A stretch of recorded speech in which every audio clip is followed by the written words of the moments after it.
Hi guys, Christina Pineda here from Grand Cayman and the Simple Living Company. I'm honored to be asked to join in Cayman Connections 12 Days of Mindfulness.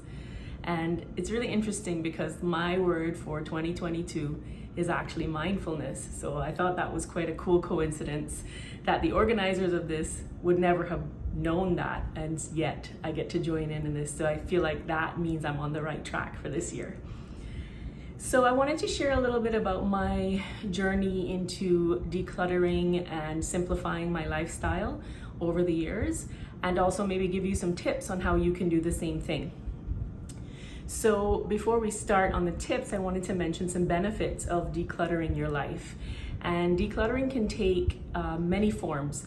For instance, it's not just about, clearing out stuff out of your house. That's typically what people think about when they think about decluttering.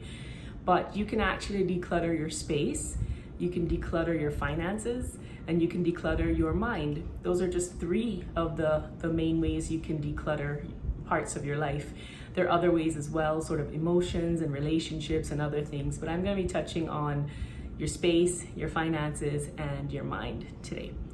So yeah, the benefits are immense. I could spend a lot of time talking about the benefits, but I have just a short time with you. So I wanted to make sure that you know that for someone like me who has ADHD and is very creative and always thinking, and my brain is always 100 miles an hour, decluttering has brought me a lot of peace and serenity and calmness into my life. Something that I really needed because there's so much noise in the external world, and there's so much noise up here sometimes, that to have a space you can walk into that actually promotes calmness actually helps a lot. If you suffer from something like anxiety or depression or any other mental health struggle or challenge, decluttering can help immensely with, helping you to cope and overcome and actually get some relief from those things. So yes, let's dive into decluttering your space. So, when people talk about decluttering your space, it feels overwhelming because it's feeling like, you need to get rid of every single thing that you own and, just live this really minimalist lifestyle. And honestly, that's not very sustainable for a lot of people. For the majority of the world, that's very hard to do. And I think, that unrealistic standard, you don't have to strive for that. I think you can just strive to do a little at a time. That's what I want to encourage you to do. Very simply, just decide maybe once a week you're gonna find something that you can gift to someone, that you can donate, or that you can throw away. I mean, we don't really like to throw things away, which is a good thing, and that should probably be your last resort. But you probably have more than you need. We all usually do have more than we need. So have a look around your space, and I'm also a KonMari consultant. So using the Marie Kondo way of thinking, it's if something is not sparking joy for you and you haven't used it in the last 3 to 6 months, chances are you don't really want that thing. You just have it and it's just taking up extra space in your life where you could have space for other things that does bring you joy. So I'm going to encourage you, just a simple challenge, just once a week. Look around your space, and it doesn't really matter how large your space is. Even if you think, well, I live in a tiny space, surely there's nothing for me to declutter here. But I guarantee you can find some stuff that you haven't used in 3 to 6 months, and you probably won't use, or it doesn't bring you joy, and it might bring joy to someone else. So have a look around weekly just to see one small thing that you wouldn't mind letting go. So that's decluttering your space, just a tip on how to get started with decluttering. There's a lot more you can go into it with, and I do have actually a 30-day decluttering challenge on my website that I can link here. So I hope that you guys will consider incorporating decluttering your physical space as a part of your mindful practice. And the second thing I want to talk about is decluttering your finances.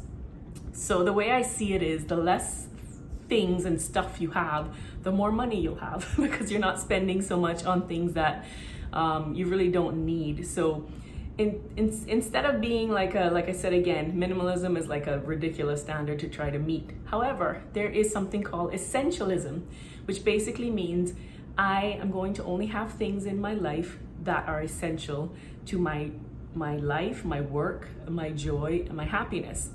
So that could be different things for different people, and that's absolutely fine. Whatever you consider essential for your life, you should have in your life. So for instance, if you are a travel photojournalist, you're gonna have a lot of gear and equipment, and that is essential for you because that is your job, right? So I want you to think about ways you can save money by only buying things that are essential. And then the second way is to honestly start a budget. I know that budget word is a very it's a scary word, but I also do have a budget template, an easy budget template on my website that you guys can dive into, especially if you're a student or say you're a pensioner and you don't have a steady income. And especially if you do have a steady income, you definitely want to know where every dollar is going. So that's just another easy way to declutter your finances, is just starting with a simple budget. And listen, even if you don't stick to that budget perfectly, the first month, that's okay. You try again the second month. And then by the third month, it's going to become more natural to you. So I would encourage you to do that. And then finally, decluttering your mind. So I've been doing a practice called morning pages for a long, long time. It comes out of a book called The Artist's Way by Julia Cameron. And I'm a big advocate for this because it has literally changed my life. Being able to journal every morning and get all the stuff and all the noise and all the voices and all the things that would try to hold you back in life out on the page, out on the paper, so that you can start your day with clarity and with a fresh mind. It has really helped my mental health, my spiritual health, my emotional health, and even my physical health, because once you start one healthy habit, it actually rolls over into other habits. So I would encourage you guys to do a simple, just buy a journal or use any composition book you have and just start writing a stream of consciousness. It doesn't have to be perfect. It's supposed to be messy. It's supposed to be, it can even be illegible. It doesn't matter. You're writing for the sake of writing. So I'd encourage you to just start your own journaling practice and look into this deeply, because this is different from just writing a diary. A diary when you were younger is like, oh, today this happened, and you recorded what happened in the day previously. But what this journaling, this intuitive journaling does is it actually preempts the day. It actually helps you prepare for the day ahead of you. And if you can't journal in the morning, then you can journal at night and prepare for the next day that way. So those are 3 quick and easy tips to declutter your space, your finances, and your mind. And I hope you'll join me on this journey of mindfulness as you go and develop your own practice and really see the benefits of, incorporating decluttering in your life. Thanks so much, guys. See you later.